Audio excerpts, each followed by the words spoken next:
I was a hospice volunteer for a while, many years ago, and people would often ask me, isn't it depressing, and you know, how can you do that? Do you get asked that, and is it depressing? I've been asked that for years and years, or you know, might be at a party or something, and somebody says, "What do you do?" And you say, "I work in hospice," and they leave the conversation. Right? It's like, "Thank you for sharing." Yes. You know, I think I'll go get another drink. I have never ever found it depressing. Yeah. I have found it life-giving. I have found it heartbreaking. Oh, sure. I have found it life-changing. It has absolutely enhanced my life, and to me, that's the other real huge opportunity and gift in Joshua House.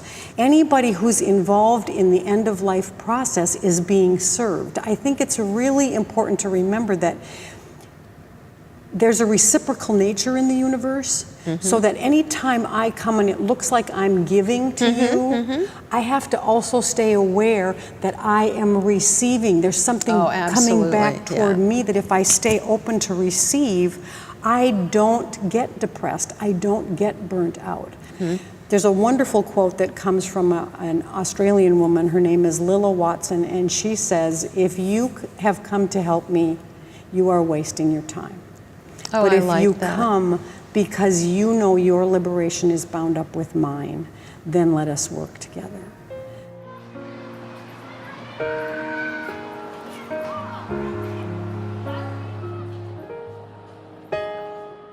And you make a really good point with the people who care for folks in that situation, like doctors and nurses, who are around that almost all day, every day.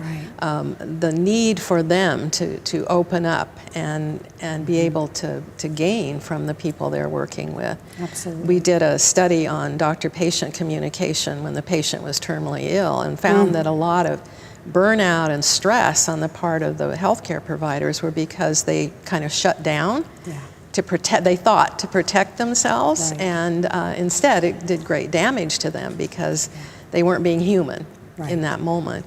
Which brings me to one of the things we'd like to do at Joshua's House is also help doctors and nurses and other healthcare providers have that experience of working with homeless folks, but also with people at the end of life, in a setting that's different than a hospital or a clinic. What do you think about that? I think it's a fabulous idea.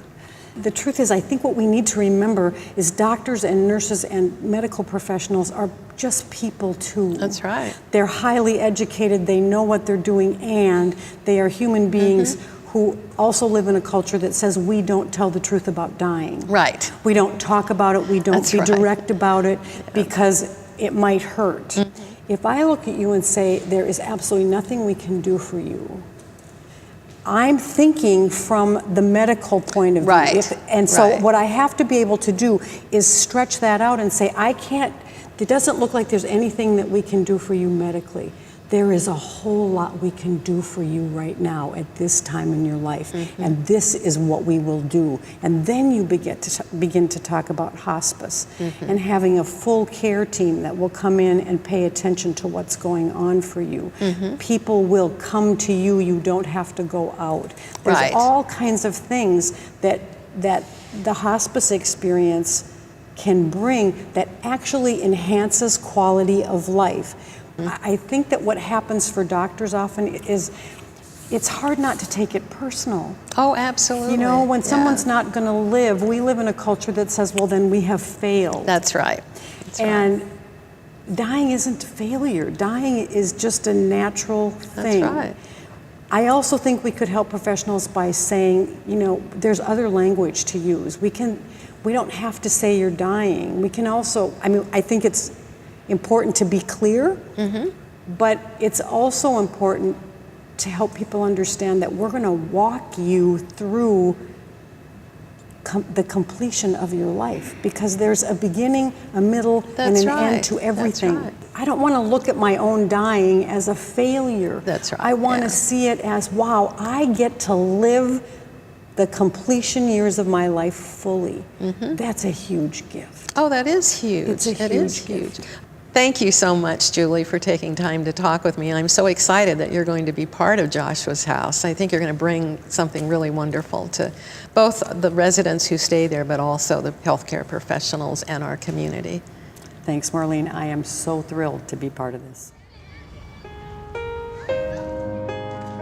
There are a couple of tips that Julie left us with in our conversation today.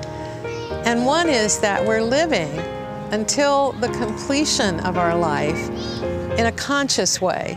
And that's the value that she brings to not only Joshua's house and its residents, but to the community at large and to healthcare professionals who can spend time at Joshua's house and experience completion of life rather than a dying, an end of life. So we're very grateful to Julie for bringing this to us, and we look forward to working with her.